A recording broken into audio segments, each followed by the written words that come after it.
Aujourd'hui, j'ai l'inspiration de partager avec vous une nouvelle vidéo au sujet de la fibromyalgie. Et je pense que j'ai envie de vous faire régulièrement des petites vidéos qui seront beaucoup plus courtes que la première. Ces vidéos vont faire suite vraiment à ma première vidéo sur la fibromyalgie, dans laquelle je vous explique un peu de manière globale mon parcours et comment j'en ai guéri. Surtout par l'introspection, mais également parce que j'ai mis en place pas mal de petites choses en fait sur mon chemin de guérison.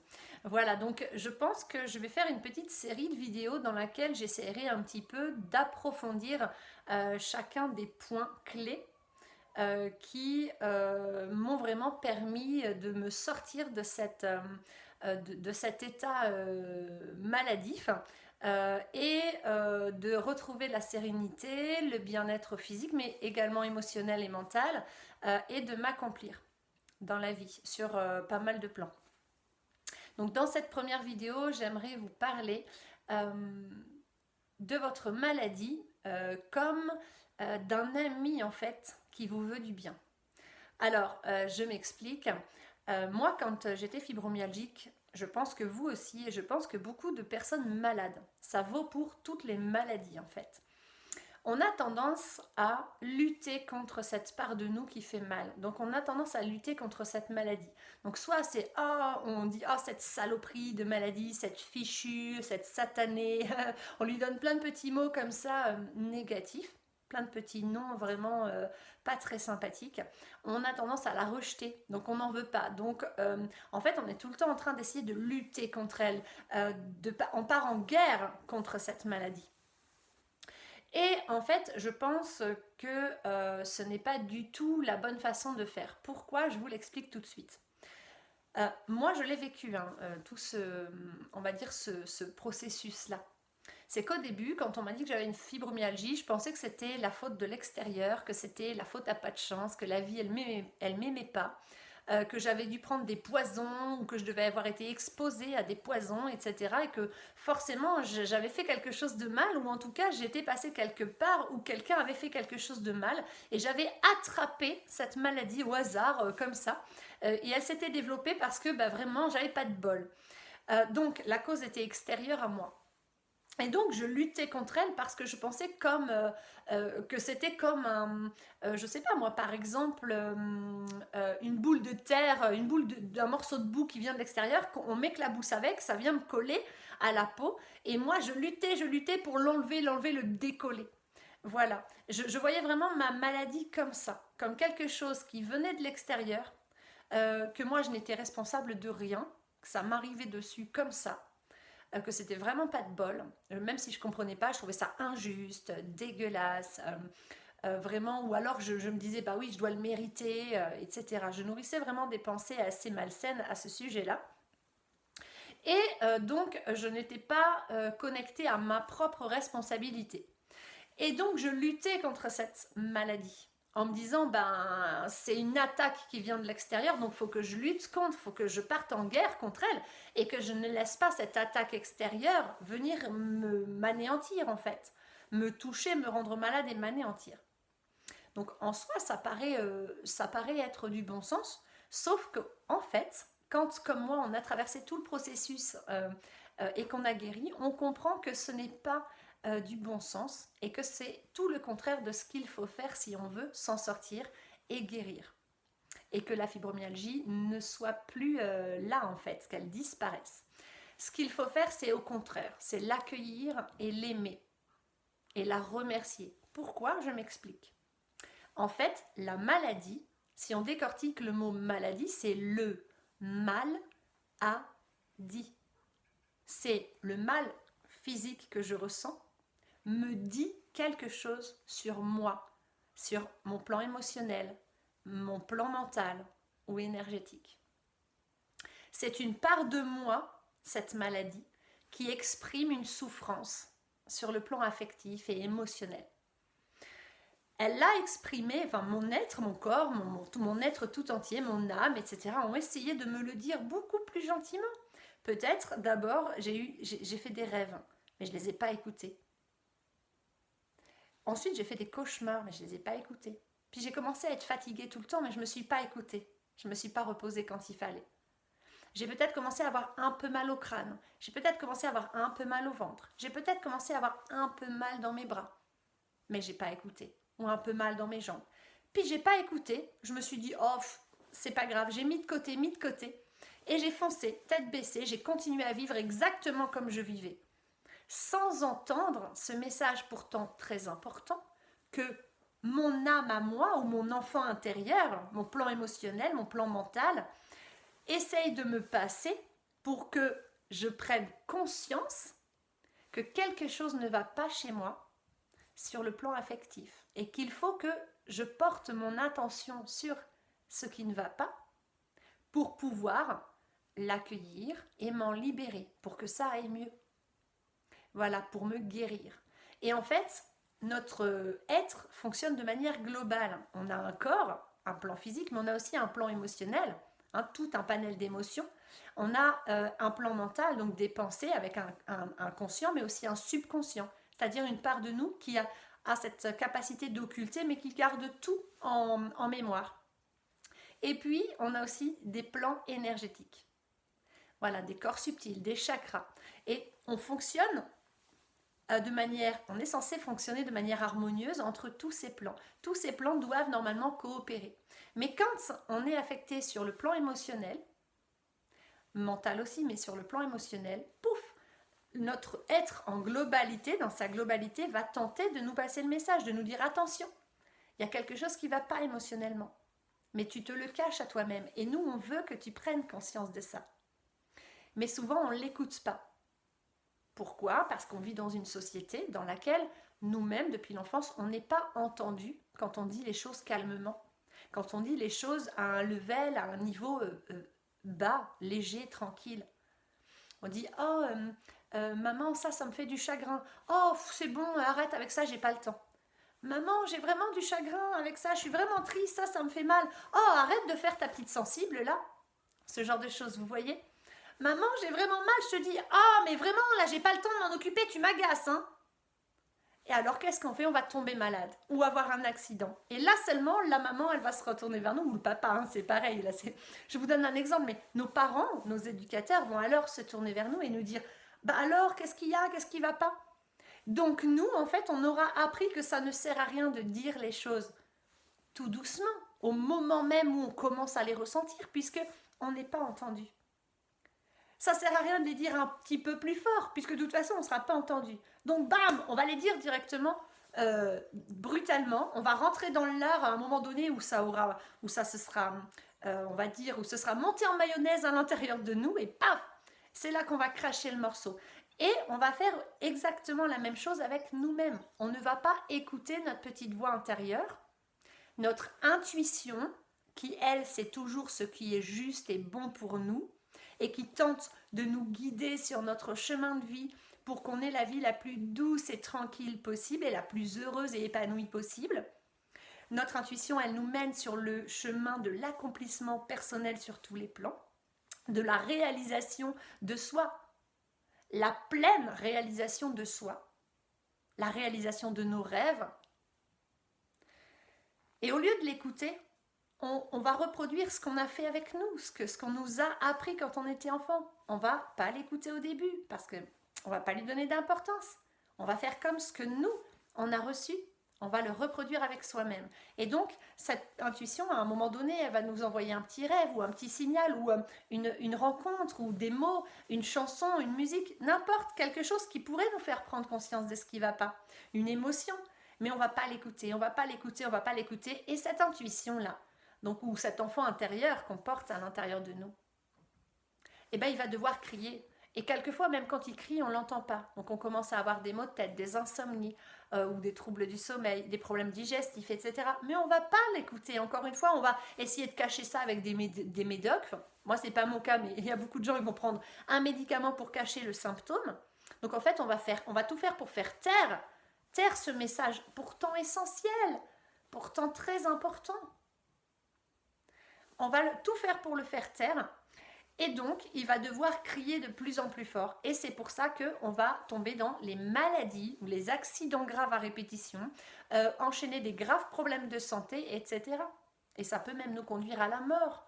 Les personnes qui, malgré la maladie très très douloureuse, qui prend de plus en plus d'ampleur, qui est très, de plus en plus de place, pardon, qui est très douloureuse, etc., très grave, il y a quand même des gens qui ne vont pas vouloir, toujours pas vouloir écouter le message qu'il y a derrière, qui vont pas comprendre et pas vouloir aller entendre ce que leur âme est en train de leur dire, ou ce que leur intuition, leur enfant intérieur, vous appelez ça comme vous voulez, mais ça vient du plus profond de vous. Ils vont toujours pas vouloir l'entendre.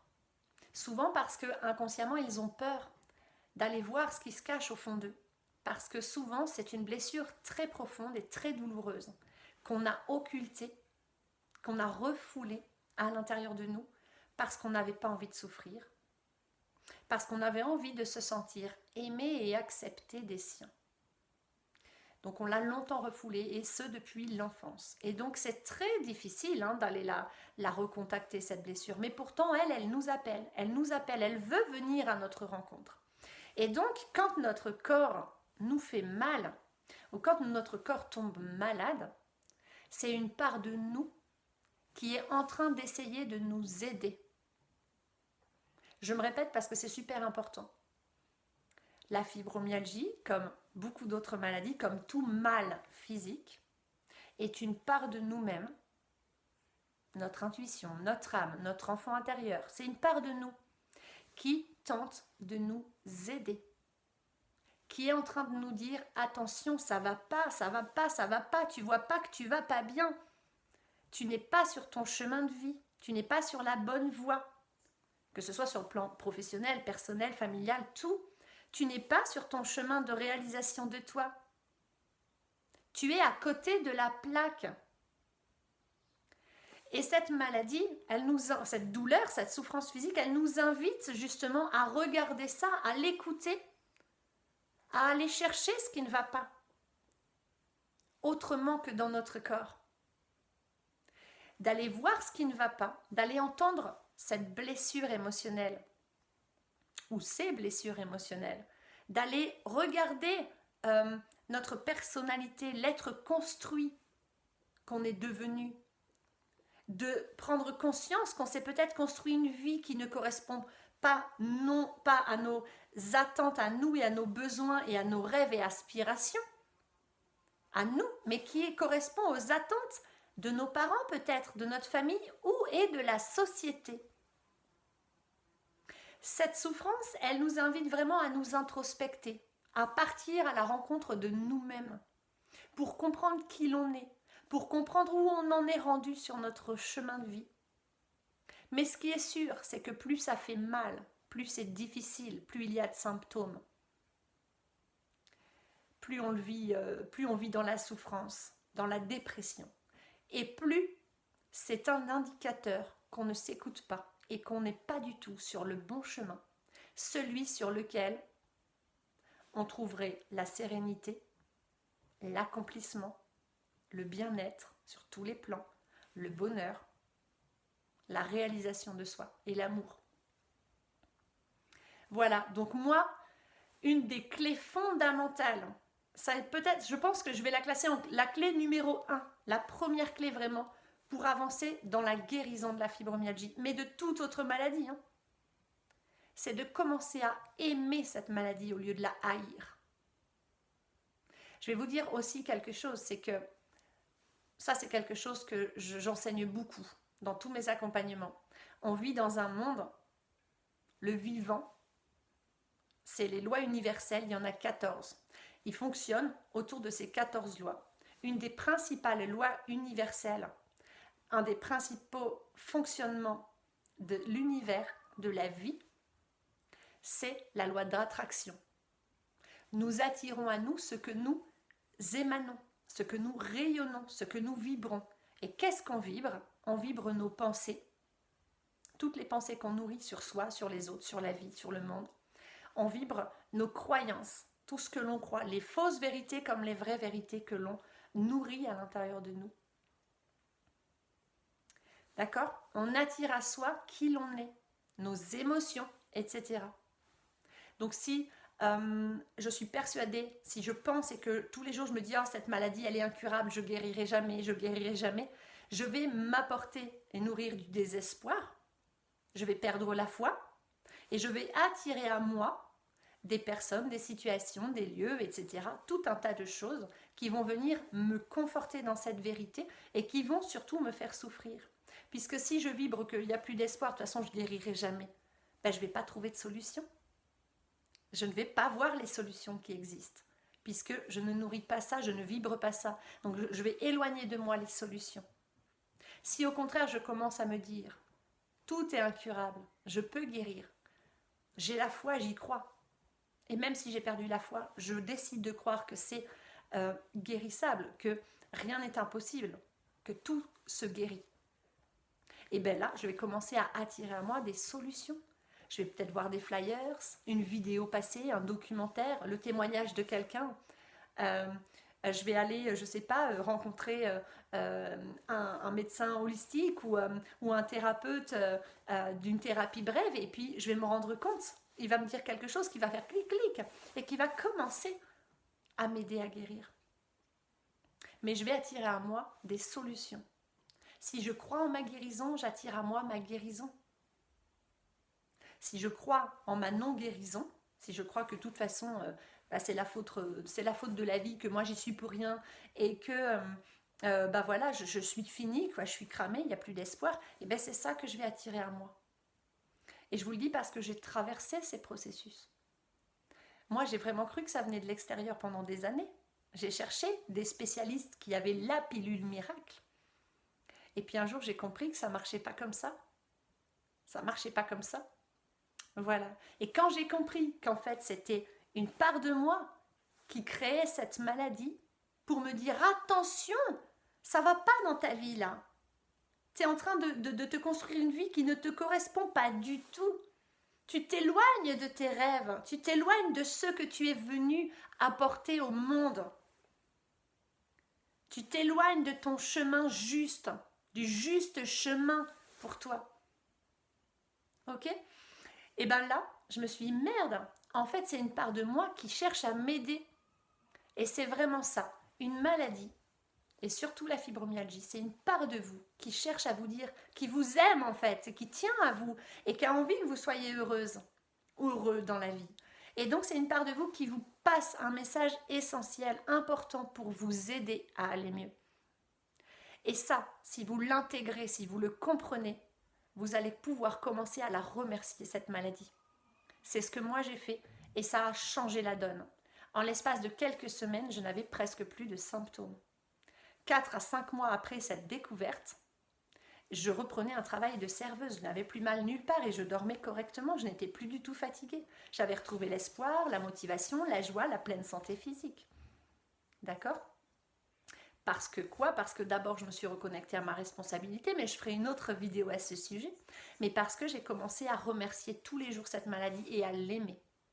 Et moi, c'était surtout tout le haut du corps qui était pris, donc toute la nuque, tout le dos et les bras, les poignets, les doigts. Alors je me prenais dans mes bras comme ça, tous les jours sous la douche, et tous les soirs au coucher, et tous les matins au réveil dans mon lit, je prenais quelques instants, et je me prenais dans mes bras comme ça, je fermais les yeux, et je mettais un sourire sur mes lèvres, un sourire dans mon cœur, et j'ai remercié la maladie. Merci ma fibromyalgie, merci ma souffrance physique. Merci, je te remercie parce que, ok, je souffre, mais je sais que tu es en train d'essayer de m'aider. Je te remercie de m'apporter ce message essentiel pour moi. Je te promets qu'à partir d'aujourd'hui, je vais t'écouter et je vais faire de mon mieux pour entendre ce message et pour résoudre ce qu'il y a à résoudre à l'intérieur de moi. Je t'aime, je te remercie, je t'aime du fond du cœur parce que tu es une part de moi. Et que je m'aime, je décide aujourd'hui de m'aimer totalement dans ma globalité. C'est très important parce que si vous luttez contre cette maladie, en fait, vous luttez contre une part de vous. Vous partez en guerre contre vous-même. Et forcément, quand on se fait la guerre, on ne se fait pas du bien. Au contraire, on se fait du mal. Donc on augmente la maladie, on augmente la souffrance. Et tout ce à quoi on résiste persiste. Donc plus on lutte, plus la maladie gagne en intensité. Parce qu'on peut lutter tant qu'on veut contre elle, mais c'est une part de nous qui est en souffrance. Donc plus on va lutter, plus elle va crier. C'est comme dans une guerre. Et nous, on ne veut pas être en guerre à l'intérieur de nous. La guérison, c'est pas la guerre, au contraire, c'est être en paix. Être en paix avec toutes les parts de nous, dont celle qui nous fait souffrir. Voilà, donc si vous intégrez bien ça, cette notion de mal à dit, qui vous passe un message, qui cherche à vous passer un message, que tant que vous ne l'écoutez pas, elle va crier de plus en plus fort, donc ça va vous faire de plus en plus mal, ça va vous faire souffrir de plus en plus. Mais si vous vous mettez à l'écouter, à la remercier et à lui donner de l'amour, ça va tout changer et vous allez voir que ça va apaiser peu à peu tous vos symptômes. Ça va vous reconnecter à vos souffrances intérieures qui font que vous en êtes là aujourd'hui.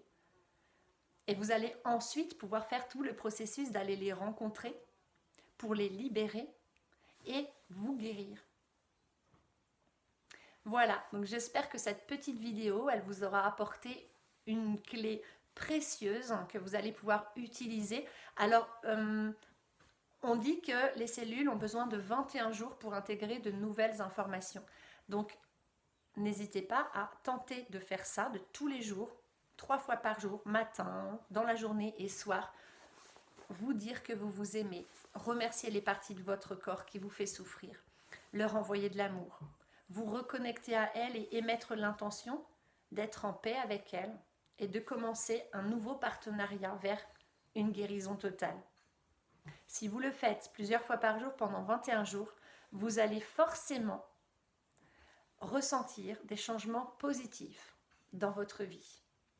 Voilà, donc je vous posterai d'autres vidéos au fil du temps dans lesquelles je vous développerai d'autres petites clés qui m'ont vraiment beaucoup aidé et qui m'ont permis une guérison totale. Prenez soin de vous. Bye bye.